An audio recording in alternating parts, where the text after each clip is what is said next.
Oh, there we go. Hello and welcome to the Kim Iverson Show. Well, it used to be considered a major conspiracy theory, and a person was side eyed if they questioned the official narrative of the assassination of JFK. However, with the release of more information over the years and the dump of documents even more recently, it's become clear that the CIA was in some way involved, if not totally responsible, for the assassination of a sitting American president. That's astonishing. And even more astonishing that the American public isn't making a much bigger deal out of it. Well, another assassination that doesn't get as much chatter is the one of JFK's brother, Robert F. Kennedy, the father of the current presidential candidate, Robert F. Kennedy Jr., who publicly blames the CIA for his uncle's death and questions the narrative of his father's assassination as well. Now, tonight, we have an expert on the show who says he's right to question it all, that the real story is not the story they tell us, and that the CIA was absolutely involved. We're going to be talking tonight to Lisa Pease. Lisa is an expert on the assassinations of the 60s in general, and really an expert in the Robert Kennedy assassination in particular. She's the author of A Lie Too Big to Fail, The Real History of the Assassination of Robert F. Kennedy. But first, let's get to our sponsor for tonight's show. Are the dark spots on your face and hands and neck and chest, are they all bothering you? Well, now you can watch them disappear safely and quickly in 3 minutes. Introducing the Genucel Dark Spot Corrector 3-step, 3-minute dark spot luxury system, and it does exactly what it sounds like. By using their Crystal's world-famous microdermabrasion before the dark spot corrector and finishing with a touch of collagen-building Genucel XV, you'll see the dark spots disappear before your very eyes instantly, smooth and luxuriously. And what you're watching on that screen are real results in just a couple of minutes. But don't take my word for it. If you're not blown away with the results, you'll get 100% of your money back, no questions asked. Free shipping, free returns. So go to genucel.com and slash Kim. This actually has. So genucel.com slash Kim. Order the new dark spot treatment system today and say goodbye to those pesky dark spots tomorrow. That is genucel.com slash Kim. All 3 products are included in Genucel's most popular package for August. So you're going to get your Genucel bags and puffiness serum that you love, also included. All of that in this really great kit. All of it for 70% off retail. Experience the luxury and effectiveness of Genucel. Order now and watch those dark spots disappear in 3 minutes. 70% off while supplies last. Genucel.com slash Kim. All right, let's get to the truth of the Robert F. Kennedy assassination. Lisa Pease, thank you so much for joining us. Welcome to the show. Oh, very happy to be here. Thank you. Okay, let's start off with, I know you are a wealth of information, but let's start off with the basics. First, just give us the official narrative of what we've been told about the Robert F. Kennedy assassination. Okay, Robert F. Kennedy was running for president, just like his son is today, his namesake. He had just won the California primary, and he went to the Ambassador Hotel and gave a speech, accepting that. As he finished the speech, he crossed through a narrow pantry area en route to the print media, because he always made a point of talking to the print media as opposed to the television people at the end of his speech. And he stopped and shook hands with busboys and reporters and other people who had jammed into this little narrow pantry area. And while he was shaking hands, a young man stepped forward, pulled out a gun, and started firing. Kennedy fell, put his hands up in front of his face, fell to the left, and he was shot 4 times. Only 3 of them hit his body, so to speak. 1 passed straight through, 1 wasn't fatal, but 1 shattered in his brain, and that killed him. And 5 other people were also wounded that night. Each of them had a bullet removed from them. So the official story, of course, Sirhan was right in front of Kennedy, and he was firing at Kennedy, and Kennedy fell down and bleeding, and everybody saw Sirhan with a gun. So how could the story be anything other than what we were told? They even had a motive for him. He had something in his pocket about RFK approving fighter planes to Israel, and Sirhan, the young man, was a Palestinian who had come to America with his family in search of a better life. His family had lost their home during the Israeli War of Independence. So that's the official story. And pretty much everything I said is actually true. But if you think of it, it was staged like a magic act. And here's how we know it was a conspiracy and not just one man firing. All right, first of all, Sirhan was in front of Robert Kennedy. So if Sirhan's here and Robert Kennedy's here and they're like facing each other, there's no way Sirhan could reach all the way around to shoot, Robert Kennedy from behind the right ear. And that's where Hmm. Robert Kennedy was shot. If Sirhan had bullets and was firing, his first shot was wide open, and Kennedy should have had a big bullet in his chest. But he didn't. He had a bullet behind his right ear at a distance of not more than an inch. And the eyewitnesses put Sirhan 3 feet in front of Kennedy. We know the distance here because during the autopsy, they looked at the stippling patterns of the gunpowder, and the coroner and Dwayne Wolford, the LAPD criminalist, they literally shot at pig's ears, starting at close range and backing up until they found a match. And they found a match pretty much at exactly an inch. And the coroner said, well, could have been as much as an inch and a half, but it couldn't have been 3 feet. And in his own book, the coroner later stated, that's why I've never said that Sirhan killed Robert Kennedy, because 3 feet is not an inch and in front is not behind. So Yeah. we have a serious problem right there. So you're saying he was shot And from the then, of back. course, we have, So yes. somebody And one Kennedy was inch, shot 4 times from the back, one 4 times inch from the back. behind the right ear, Oh, got it. but Okay. 4 times from the back, all of them back to front. And so whoever was shooting Robert Kennedy, and he was shot from his right side, and there was a guard holding Kennedy on the right side. And this guard, his name is Thane Eugene Caesar. He's dead now. But he worked for the CIA as a contract agent, at least in later years and for his entire adult life. All right. At the time of the assassination, he may have been working for the CIA because he was working at the Skunk Works facility as a plumber, which it's funny because in the CIA, they call plumbers the people who put in the coup plots. They call those plumbers. So I thought it was interesting that both in the case of Watergate and RFK, you have plumbers on the scene. Uh, Mm. but this guard, I found his files. There are these things called public records databases. Lawyers use them all the time. You find out, who was their employer, where did they bank, what did they list their employer as when they bought a car. And in every case, his records were coming back CIA contract agent. So Mm. I can't overstate enough the importance of a CIA contract agent literally holding Kennedy on the side where he was shot at the moment that he was shot. There were a couple of witnesses who saw the guard pull a gun. One witness even said he fired and hit Kennedy 3 times, which is very interesting because there were 4 shots, and I believe from my research, and it's a long road getting there that we can't possibly cover in an hour, but in my research, I really think the headshot was a different person because the other 3 shots were grouped together under the arm. And that's Huh. where Thane Caesar could have easily, with his own big body, hid those 3 shots. But if he had Hmm. moved his arm up here, it would have been much more visible.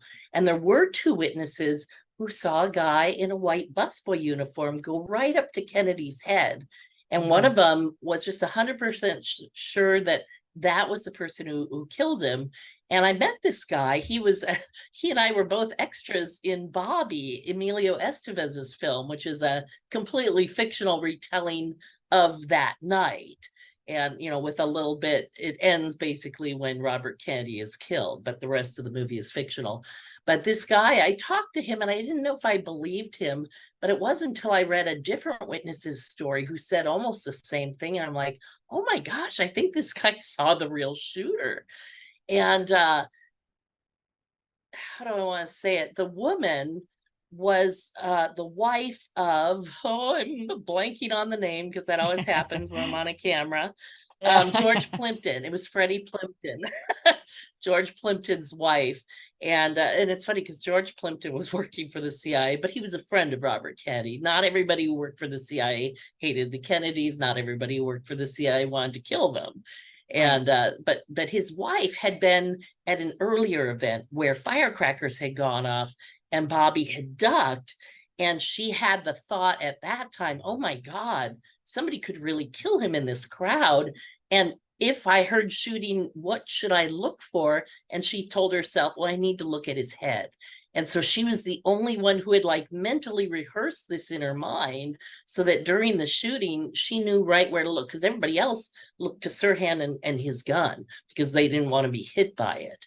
You know, if somebody pulls a gun in a crowd and starts firing, you don't look at anybody else. You look at that gun muzzle and make sure you're not in the line of fire. And that's what most people did. So I called it the grand illusion because if you've ever, been to a magician's show, that big act they do where the magician disappears, he walks into a box and it's hoisted off the stage and you're watching the box and all of a sudden the magician comes walking out through the audience and you're like, well, he can't be in the box if he's here in the audience. So how did he get out of the box? But the real trick is he never got in the box. See, the thing is, and the CIA has this, they have a manual of magic, believe it or not. They literally had magicians on staff to teach their covert operators how to pull off, grand illusions. And they said it's more important to trick the mind than even to trick the eye, because if you trick the eye, the mind will eventually figure out what happened. But if you trick the mind, they won't. So by putting Sirhan, this young Palestinian with, seemingly an overt motive, and he's literally firing, how can it not be that he killed him? It really tricked everybody's mind, including members of the Kennedy family. I mean, Ethel was there in the pantry. To this day, she believes Sirhan shot him. And I will say, of all the Kennedy family, Robert Kennedy is the only one who ever expressed any interest to me, in what had really happened. And I've actually been to his house and talked to him about this. And he promised he would read my book, but not till he finished his Fauci book. And of course, now he's running for president. So I am patiently waiting for him to finish reading my book. Yeah, I was curious if you had spoken to him and if he had a reaction to the information that you had dug up. Because I know in your book that things are very elaborate and you have a lot of footnotes and you put them on right there on the page for people to see so that they don't have to, go searching for things. So you really source everything you say. You're not just saying stuff. Yes. But you actually cite those sources. Yeah. So that's, definitely appreciative. So let's get to Sirhan because he admitted to I mean, we saw him shoot the gun, right? I mean, that's not disputed. He fired a gun. Yes. He was firing a gun. Right. And he even admitted to the assassination and said that he had a motive. So how do we then say, he wasn't the guy? So why do I say he's innocent? Yeah, right. Yeah. Well, here's the thing. Sirhan had memory loss that night, and there's only a few things that can cause true memory loss. How old was he? Could have been drunk out of his mind, but he wasn't. He was 24. Okay. He was 24. So, if he were blotto drunk, that would account for it. And that's what his lawyers tried to say. And they told him, look, you had 4 Tom Collinses that night and stuff. Sirhan wasn't a drinker. Sirhan didn't have 4 Tom Collinses that night. I think that's one of the big lies that's out there about this case. And in fact, not one witness, and I read all of them. I mean, I literally read the interviews of everybody who was in the pantry. No one said anything about he looked drunk or he had blurry eyes. We've all seen drunk people. I mean, it's unmistakable, the signs when somebody is drunk. Not one person said that. And the police had the chance to test him for blood alcohol and didn't because they didn't see any signs either. So all right, so you rule that out. Well, another thing could have been organic brain damage. They had, a brain doctor examine him. They had to rule that out. And then he could just be lying. But here's the thing. There were obviously 2 shooters. And one of them has really been named many times. In fact, the day Thane Eugene Caesar died, Bobby called me, RFK Jr. called me, said, Lisa, come over. I'm going to post about Thane Caesar on Instagram. And he's like, and bring your books. I want a good picture of him. So I ran over to his home because now he lives here in Los Angeles. And, we dug out the photo and I said, but yeah, I'm like, but Bobby, I don't think he actually killed him. I think he shot him, but I don't think he made the fail shot. He goes, Lisa, all I can do is tell the truth as I know it and believe it to be. He's like, I still think he killed my father, because he was talking to Paul Schrade and other researchers who are convinced of that. And I, wasn't going Sorry, to that are argue that point with him, but convinced who does he think killed his father? Thane Caesar, the guard, the CIA contract agent who was literally at his father's side. That's who Bobby thinks killed his Okay, father. so see, And he I doesn't think think that it's guy shot Sirhan. him. I just don't think he killed him. But no, he Okay. doesn't. And in fact, while I was with him, I helped him a little bit with this book, American Values. And as we're sitting, shoulder to shoulder, basically, I said, by the way, do you want to talk to Sirhan? Because I can get his lawyer on the phone right now. And he's like, yes, I totally do. So I hooked them up and he drove down to Corcoran Prison. And that's not the name of the prison he's at now, but yeah, me and names aren't so great. Anyway, he drove down to the prison. He saw him. He met with him. I called him on the way back. He said, Lisa, he's a sweet guy. There's no way he killed my father. And Bobby, let me tell you, he's a really Well, I good judge mean, of character, because people have Ted been Bundy was a coming sweet at him guy. all his life. I Yeah, mean, yeah. there, But the thing is, all right, so right. here's the key thing. Yeah, the real important thing is that not one bullet from the scene, not one, could ever be matched to Sirhan's gun. And that was so alarming to the police. They literally dummied up other bullets. And I proved this in my book. It's like the one bullet in Kennedy had lodged at the base of his neck. That wasn't the fatal bullet. The fatal one shattered, but a second bullet had lodged at his neck. And when the coroner retrieved it, he marked it TN, Thomas Noguchi, that was the coroner's name, 31, the last two digits of his case number. And he confirmed this at the grand jury. He's like, yes, I see my initials and I see the last two digits of the case number 31. I always do that when I mark bullets before I give them to the police. So we know for sure that that bullet on its base should have said TN31. Well, there were so many questions about the ballistics evidence, and there was a film about it called The Second Gun. And there were researchers in the LA area bombarding the LAPD saying, but what about this? But what about that? And there were way too many bullets in the pantry, which I'll come back to in a second. But this bullet in particular, in 1975, a new panel was appointed by a judge. Paul Schrade, one of the victims, and CBS had sued to have another look at the evidence. And that same bullet that should have said TN31, the Kennedy neck bullet, now said DWTN, DW probably Dwayne Wolfer. And when I looked through Wolfer's log, it seems very clear that he figured out right away that Sirhan had not fired any of those bullets. And he was trying to figure out if at least one other gun had been used, but at least two other guns besides Sirhan had been used because the bullets weren't matching. And so he literally that night, June 6th, because Kennedy didn't die till the 6th, and so they couldn't get the bullet out of Kennedy until he died, to compare it. Mm-hmm. But that night, Wolfer, had a 5-hour gap in his record, and it looks like that's when he went out and dummied up some bullets. He made a photomicrograph of two bullets that he claimed was a test bullet from Sirhan's gun and the Kennedy bullet, when in fact they're two fake bullets. It's not the real Kennedy bullet. And it wasn't even a test bullet from Sirhan's gun. It was a fake victim bullet from Goldstein. Yeah, Ira Goldstein was another person shot there that night. So it's the tale. How do I want to say it? I talked to a guy who worked in the public defender's office. He's a guy I worked with at my company, but he volunteered there. And I was explaining this bullet evidence to him. And he goes, oh yeah, that's in our handbook at the public defender's office, that the police can switch bullets and we should be on the lookout for that. And I'm like, it's that common that it's in a handbook?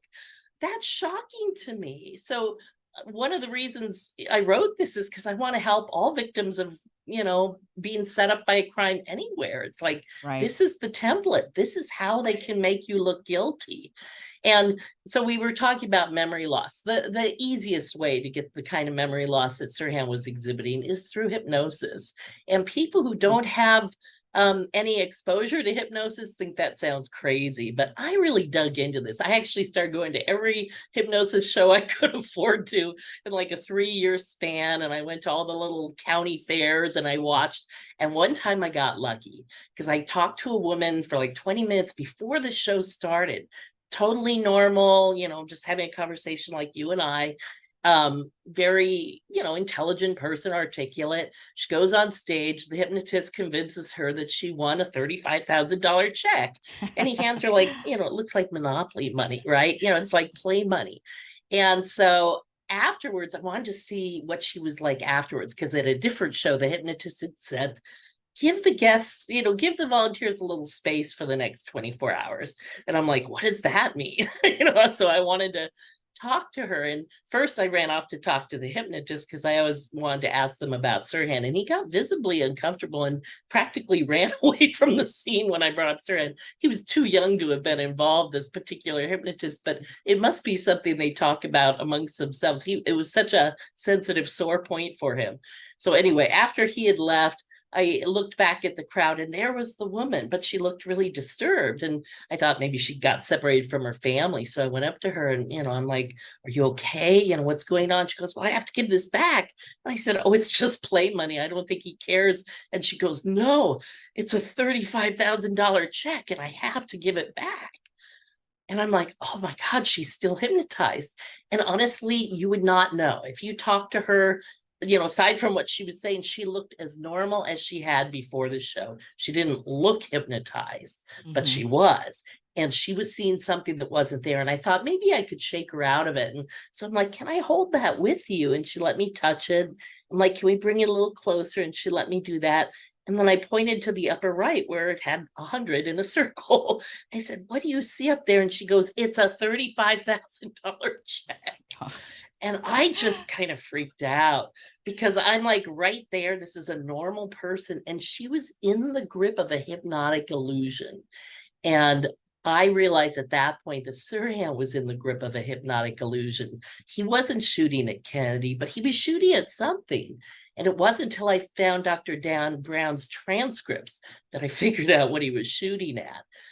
Because Dr. Dan Brown is one of the country's foremost hypnosis experts. He's taught courses in it at major universities. He's written 4 textbooks. And Sirhan's then lawyer, William Pepper, hired him to talk to Sirhan, and he spent over 60 hours with him over a period of 3 years. And in that time, he came to slowly gain Sirhan's trust enough so he could remember some of what happened. And Sirhan's own defense team, just for comparison, had used hypnosis to try to get him to remember the scene. But here's what they did. Sirhan, there's Robert Kennedy. Reach for your gun, Sirhan. Sirhan, do you remember that? Reach for your gun, Sirhan. Here he comes. Here he comes. It's like they were trying to plant Mhm. a memory in him. It was not, and Dr. Brown, it was totally different. What do you see? What do you hear? Who's around you? What's happening? And through that kind of very open-ended questioning, he found that Sirhan had followed a girl in a polka dot dress into the pantry. He thought she was very sexy and that he might get lucky that night. So he was hanging close with her. And she maneuvered him. When Robert Kennedy walked into the room, she kind of put him in the center of the room. And then she pinched his shoulder a certain way. And this triggered him going into what his hypnotist called range mode. And Sirhan literally thought under hypnosis, he's like, I thought I was back at the target range. He had spent 6 hours earlier that day at a target range, probably also under hypnotic suggestion, firing at targets. And so when she pinched him, that's what he saw in front of him. He saw a target, he pulled out his gun, and he was firing at a target. And I know this sounds crazy, and you have to see the volumes of evidence that support this. And in fact, I make a strong case that he was firing blanks because, again, first of all, his first shot should have hit Kennedy in the chest. There was no one between him and Kennedy. It was an unobstructed shot. Hmm. By the second shot, his arm was moved away from the crowd, and yet somehow the crowd gets sprayed with a lot more bullets. And people described when he shot his gun, seeing a little shower of paper come out of the gun. Well, that's what you see with the starter pistol. And then Reefer Johnson, who has seen starter pistols all his life because he was an Olympic decathlon champion, he knew better than anybody in that pantry what a starter pistol looked like. He said it looked like a starter pistol throwing off residue. It looked like he was firing blanks. And you can fire blanks from any kind of gun. You don't need a starter pistol. You know, any gun can be firing blanks. Other witnesses described a visible flame. That's what you see when you fire a blank because it's paper flash burning. But you don't see that when you fire a bullet. So there's a ton of evidence that Sirhan was hypnotized into participating in the act of an attempted assassination without his knowledge, no idea that he was part of a plot. Now, when you look at that, the sophistication of such a plot, this isn't something the mob dreamed up. This isn't something one or two people dreamed up. And the fact that the media has consistently told an incorrect story for decades after is really signs of an intelligence operation. So I spend a lot of time in my book also explaining this is exactly the kind of plot the CIA would have crafted. That's how they work. Like I said, they literally have magicians on staff to distract, to fool the brain even more than the eye. Is Sirhan So I'm also convinced that mentally, Sirhan is innocent. is he also mentally ill? He is mentally no, and that was something that was reported, at the start, and that's what his lawyers tried to argue, that he was mentally ill, and that was based in large part because his defense. I always have to put air quotes around that when I say his defense team, because they didn't defend him at all, but his quote defense unquote team. They hired these psychiatrists to look at Rorschach tests, but they all told him it's Sirhan's test and he killed Robert Kennedy. So they're just trying to find evidence in the test to justify him having killed it. Whereas Dan Brown took those exact same tests, gave them to some colleagues and didn't tell anybody whose results they were. And they're all like, yeah, it's normal. It's in the normal range. So, I mean, psychologists, psychiatrists, they're just people. If you tell them it's Sirhan and that he's a murderer, that's what they're going to come back with. How do you explain the fact that later on he's admitted to the assassination? I mean, not just from the Okay. beginning when he was Yeah. hypnotized, but Well, now years here's the later. thing. Right. Well, he still has no memory. I mean, to this day, he has no memory. So first, he had to accept that because everybody told him he did it, and he had no memory otherwise. He had no way to even challenge it. In fact, when I sent him my book, he was finding all kinds of stuff in that book that he didn't even know had been part of the case. I talked to his brother Munir, so that's how I knew that. So he didn't even know enough to claim innocence because everybody told him he did it. So when he takes responsibility, he has to get paroled. I mean, his lawyers at every turn have said, you have to own up to guilt in this. You have to say you did it. And, when he tried to argue with his lawyers, they'd either walk away or they'd say, well, I can't help you if you won't claim responsibility for this. So he's in a catch-22 because he has to say that to get paroled, even though, he has no memory of being guilty. And there's a lot of exculpatory evidence. So my heart really goes out to him every time he's up for Yeah. parole, because imagine being forced to confess to a crime you didn't commit and have no memory of committing and aren't even sure you committed in order to be freed. It's a terrible situation. So every time you've heard him say that, in fact, there was a David Frost interview with him that people always surface. Oh, look at Sirhan's confession. It was on Inside Edition. And there's, show in the 80s and it was replayed in the 90s. That was entirely scripted, questions and answers by his lawyer at that time. That lawyer, somebody told me, worked for the CIA. I've never been able to prove that, but it wouldn't surprise me. Yeah. It's really, In fact, his yeah. go ahead. Sorry, I I know was we have a just gonna little say his delay. first major lawyer, yeah, sorry, his first lawyer, Grant Cooper, was himself in trouble with the law when he was representing Sirhan in his trial.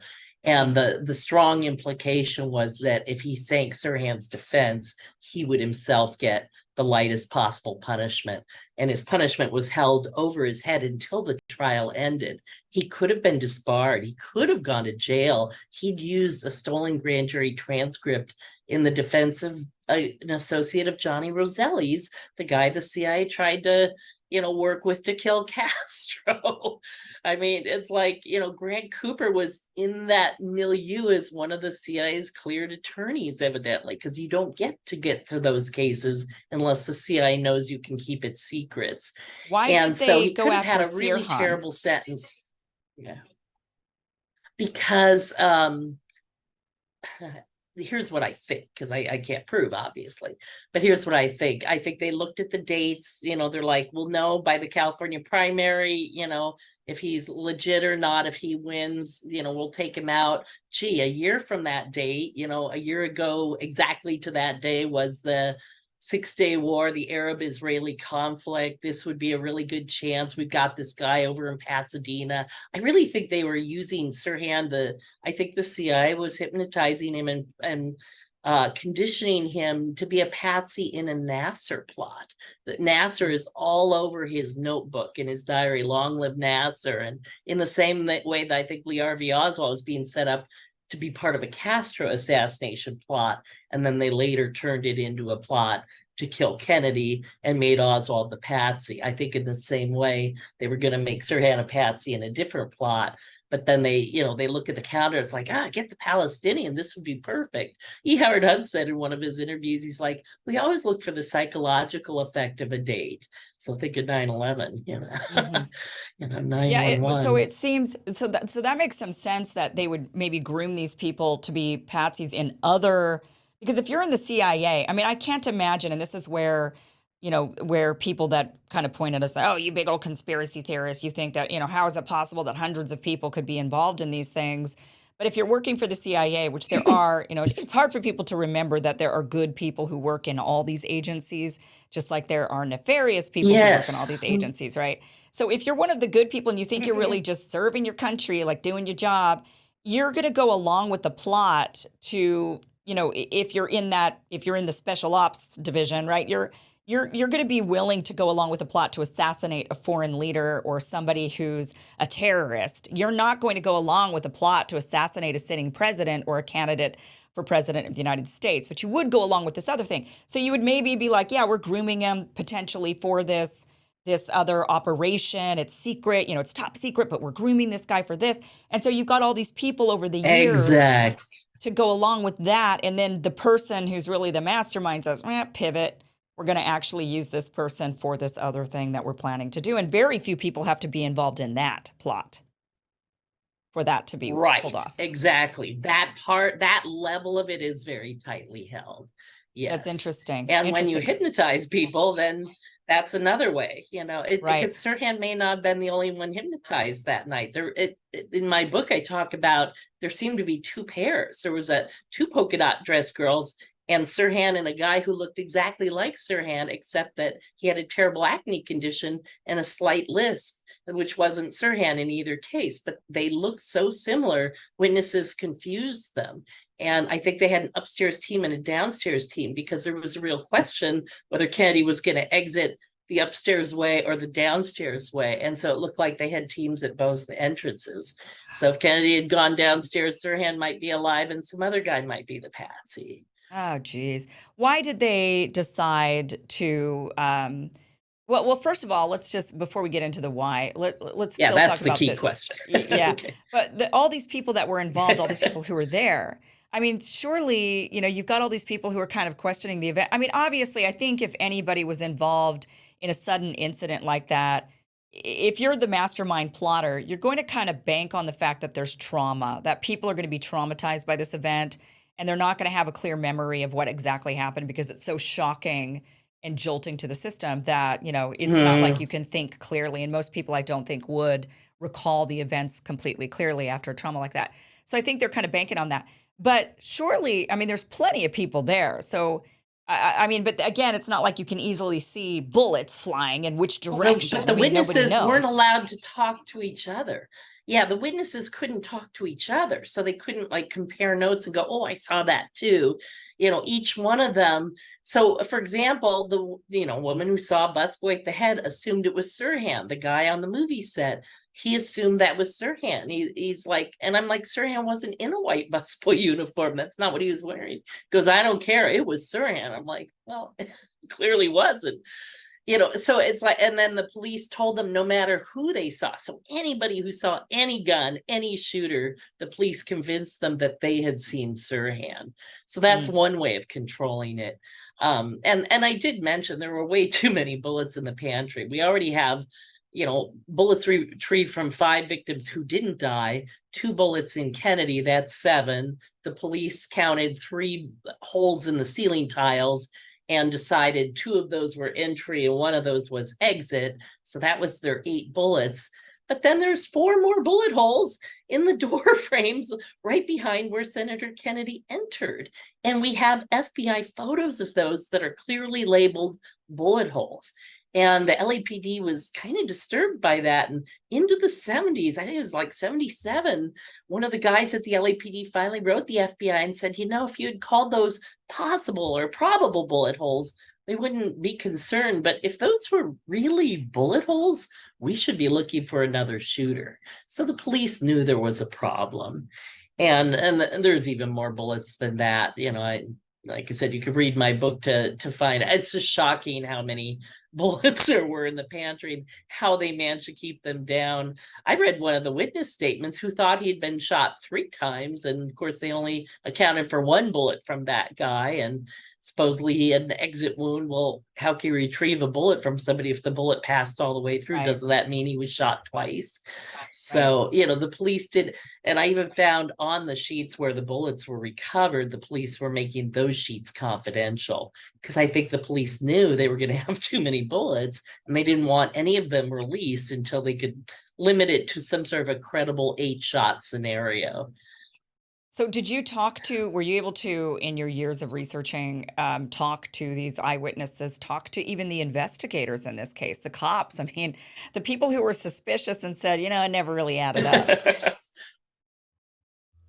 I really wanted to talk to one cop in particular because he retrieved one of the victim's bullets at like 1:30 a.m. on June 5th, and it didn't enter the evidence log until late in the day, June 6th or June 7th even.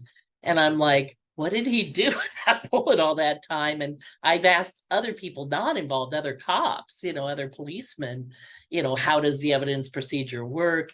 If something's logged into evidence, does the number ever change? And they're like, no, well, a lot of numbers changed when it came to this case. And could something be logged out of order? Might it just be sitting there on a shelf and then it ends up being logged a day later? And they're like, no, never. You wait there until you get the receipt. So there's all kinds of discrepancies. And yes, I did talk to some witnesses.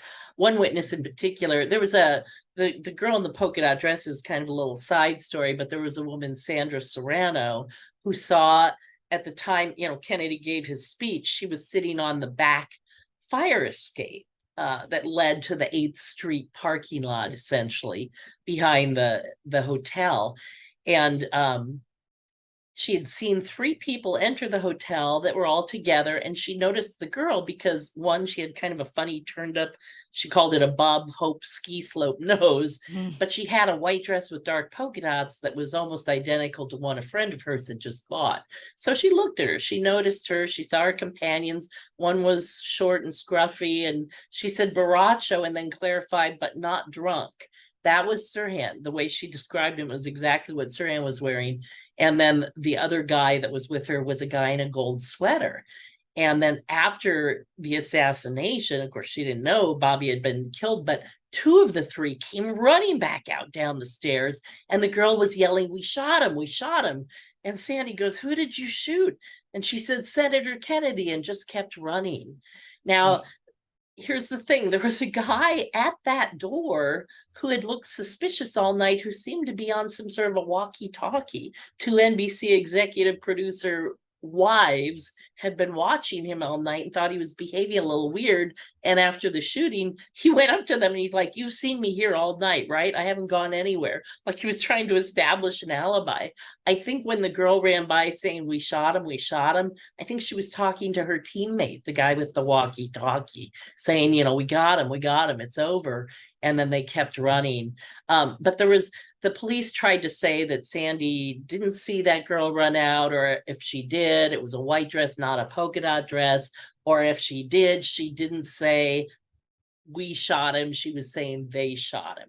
But there was another young girl who saw that whole exchange and said, no, they said, "We shot him." That girl was like 13 years old at the time, and I caught up with her in later years. And yeah, I went and re-interviewed a bunch of people. I talked to Vince DiPiero, who was right there.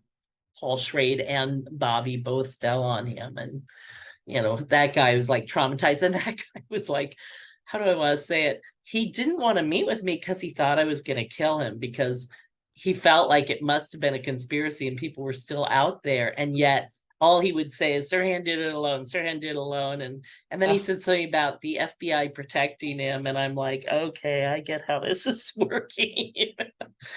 So, Yeah. he made a deal for protection, basically. Yeah. In your research, do you get a lot of pushback from some of these people? Are they like, "No, it absolutely was Sirhan, and you're wrong, and this is a conspiracy, and there's not," or like what percentage of the people you talk to who were there or who were involved in some way, what percentage of them would you say actually think, "Nah, there was Not more to one this of them. story"?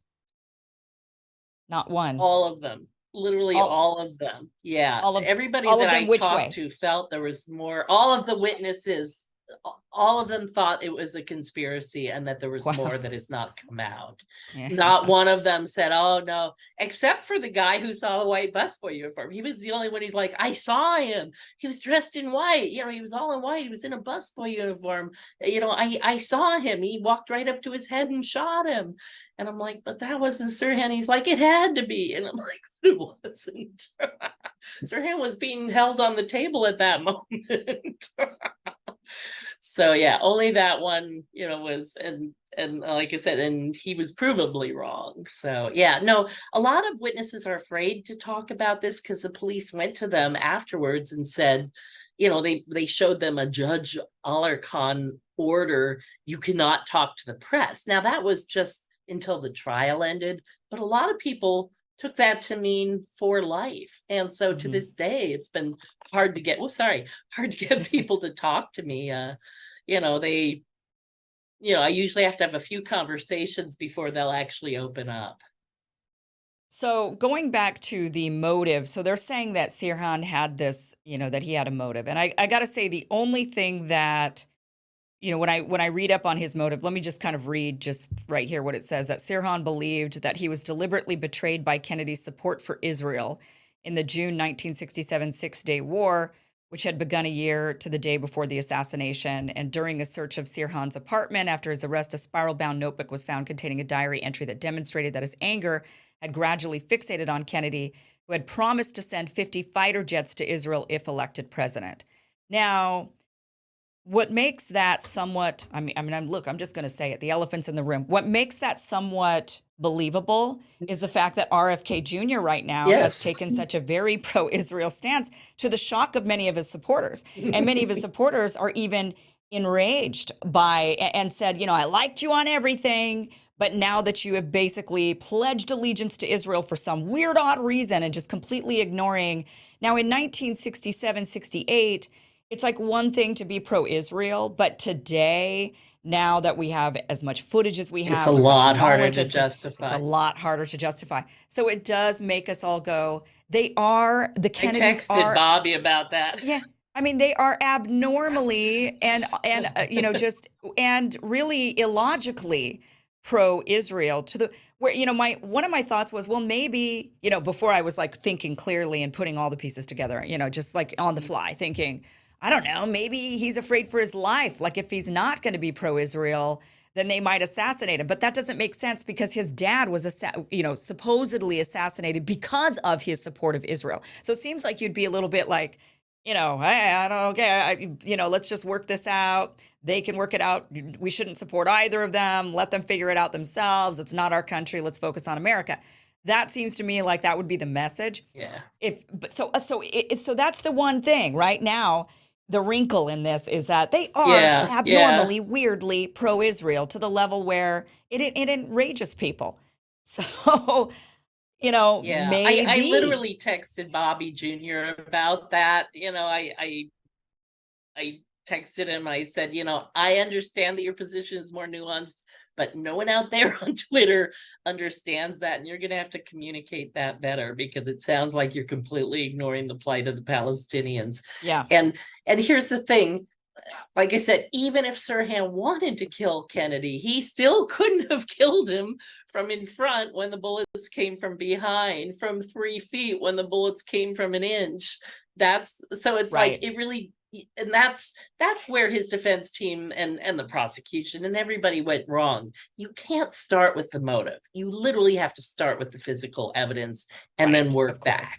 And Plenty once of you have a people have a match on the motive, physical evidence, right? I mean, that lots of people have a reason to yeah, want to kill me exactly. or kill Bobby or Oh kill my God, if you anybody, go into right? the I mean, JFK people get case, mad. yeah, if you go to the JFK, yeah, exactly. If you go to the JFK case, the president's assassination, every group in the country had a motive for killing him. That Yeah. doesn't mean I they mean, all did it or that they right, all worked right. together to do it. One of them got really serious about it and made it happen.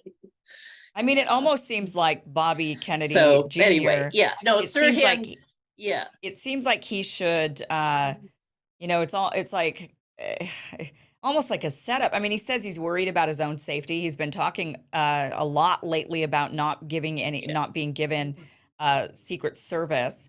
And so because of that, he's Right. clearly worried about his own safety. And it's almost like, geez, this is a setup. I mean, now you got a bunch of people angry about your support for Israel. It's like, I mean, are we going to see round? I mean, I don't, of course, don't hope for that, but Is another obviously he's worried about it. Palestinian going to be set Yeah, up? like, Yeah. right. It seems like that would be something to be, Yeah, yeah. to think It's to be cautious and I about. would caution people. Yeah, I would also caution people that when the media all speaks with one tongue, they're usually lying. So it's like Right, when suddenly everybody says he's anti-Semitic, he's not. He's not at right. all, and But it just seems and like then of this is course like when everybody ripe for says he's another too CIA Zionist, plot. he's not. The CIA could easily be like, Yeah. oh, here's Well, our in, here's our ability. they Like want he's to get also you. pro-Israel. Like, let's go ahead and then blame it on the Palestinians. And then, Yeah, oh, yeah. And then that would help reinforce that right. Sirhan Yeah, must have done it too. But like I yeah, said, yeah, in any of these cases, start with the bullets and work backwards. yeah, Motive means nothing. And even what Sirhan says means nothing, because one, like I said, he's following advice of his lawyers in every case. Everything he said ever since being captured has pretty much been on advice of his lawyers, except for the first 4 hours where he didn't know what car he drove. He didn't know if he was married. He couldn't say what his name was. It's like he was in the grip of some sort of hypnotic illusion for sure wow, that night. And I want to end before we finish. I just want to bring in a different case. The Kim Jong-un, I don't know if you remember, but a few years back, his half brother was killed yeah, during a TV stunt. These women ran up, one sprayed water on his face, the other wiped him off with a towel, and they had been doing this to various people throughout the airport. But when they got to him, for whatever reason, the towel had VX nerve agent on it, and he died a couple hours later. So how guilty are they? Did they kill him? Or were they tricked into participating in an assassination yeah. without their knowledge or consent? And I would argue the latter, and that is exactly parallel, I think, to what happened with Sirhan in the Robert Kennedy assassination. Let's finish up with the why. Why did they want to off Robert F. Kennedy before he became potentially president of the United States? Interestingly enough, I found a Washington Post article that said in the last year of his life, the CIA considered spying on Robert Kennedy as important as spying on the entire Soviet Union. And let that sink in. They saw him as much a threat as the entire Soviet Union. And the reason for that is that Bobby the father, yeah, as opposed to Bobby Jr., Senator Robert Kennedy, running for president in 1968, was quietly looking into President John F. Kennedy's assassination. He Hmm. sent a team of friends to look into the mob angle, a different team to look into the right wing angle, different team to look into the CIA angle. And he seemed most persuaded by the CIA angle. In fact, Bobby's first call after learning that JFK had been shot was to the CIA, where he got a startled duty officer. He said, "Did you guys kill my brother?" I mean, that was his first instinct. And I think it was right, because Kennedy was at war with his CIA. He'd already fired Allen Dulles, and that wasn't good enough because all of Allen Dulles's lackeys then moved up to the next spot. And he thought he was putting in a friend when he put in John McCone, but he was not really a good friend to the Kennedys afterwards. So I think they were terrified that if Bobby became president, not only would he do all the things that they hated JFK for, because here's the thing, there's two competing worldviews. The Kennedy worldview was, we have the right to cooperate with other nations. If we want to sway them, we don't bang them over the head and treat them like, we don't bully them into submission. We negotiate, we find ways to get what we want. That was the Kennedy worldview. Every other worldview on the planet, it seems, sadly, is US has the right to dominate and rape other nations and steal their natural resources. And Kennedy was very opposed to that. And that's why he was supportive of leaders like Sukarno in Indonesia, who the CIA considered him a communist. He's like, no, he's just trying to take care of his people, who are largely communistic because they're so dirt poor and they need help. And so Kennedy, offered them roads and schools and food, subsidies. And he wasn't sending arms. Everybody wants to sell other countries arms. Kennedy wanted to really help build up these other countries. And so Bobby was going to be doing the same thing. And Bobby had already been in South Africa calling apartheid evil, and we still had a pretty racist system here in the United States. There were so many reasons why they want him dead, but I think the real trigger was they feared the CIA feared Robert Kennedy would expose the CIA's role in killing John Kennedy. And so for that reason alone, he had to go. And if they waited till after he had the nomination, it would look even worse. So I think they wanted to make sure it happened before he got nomination. And there's a little bit of evidence that there might have been one or two plots that didn't come off beforehand. So I'm not convinced that this is the first plot and it just magically succeeded. The same group of people that were there that witnesses thought looked suspicious, most of them were seen 2 nights earlier, because he had an event at the Ambassador Hotel 2 days before. And I don't know if that was a dry run or if they thought maybe they could kill him then. But in any case, they sadly got him on, just after midnight on June 5th, 1968. So then that leads us to wonder about Let's the hope they don't current. get his son. Yeah, well, that's leading us to wonder about his son, because Robert F. Kennedy Jr. has talked a lot in his campaign about the CIA's involvement in his uncle's death. And a lot of people now, it's more mainstream to question JFK's assassination. It used to be so fringe and, oh, you conspiracy theorist. And now we've got way more evidence that points to CIA involvement since the latest trove of documents that have been released. And they still have, thousands of pages, 3,000 pages or something they haven't released, which, But they're never going to release. Yeah, well, yeah. So that's why they would be worried, right, if he becomes president, that he would release those 3,000 pages. And so curious, do you think there's the same level of risk for Junior as there was for his father in exposing the truth about his uncle's assassination? I will say only this. When Senator Robert Kennedy, his father, was running, all the conspirators were still alive. Now that Bobby's running, all the people who killed JFK are dead. And so then you have to ask how important it is to continue this institutional cover up for the CIA when you're really protecting some really horrible people. Alan Dulles killed a lot of people in his life, and Richard Helms, and they really made life miserable for a lot of people on this planet. And I have to think, I want to think that the CIA is maybe a little more professional now, a little less, operating like terrorist cells the way they were at that point in time. I mean, literally, they gave people money. It's like, go make things happen and don't tell us about it. I'm pretty sure it's a little more tightly controlled today, which isn't to say that he's not at risk. I don't want to minimize that at all, but I would like, let's see.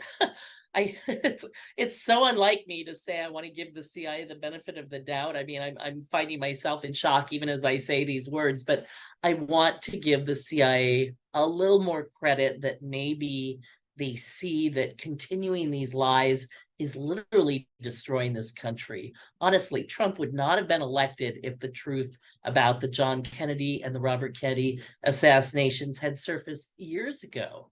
All right. Mhm. I think one of the reasons people, when Trump said the media, what did he say? The media is all lying or whatever. I can't stand that man. So block it out. But he was right about that. The media has not told the people the truth. And I honestly feel shows like yours are doing a huge service, because until we deal with the truth about our past, we really Yeah. can't move forward. It's like we're completely stuck in this false reality, and we keep trying to solve the wrong thing. To me, history is like a medical chart.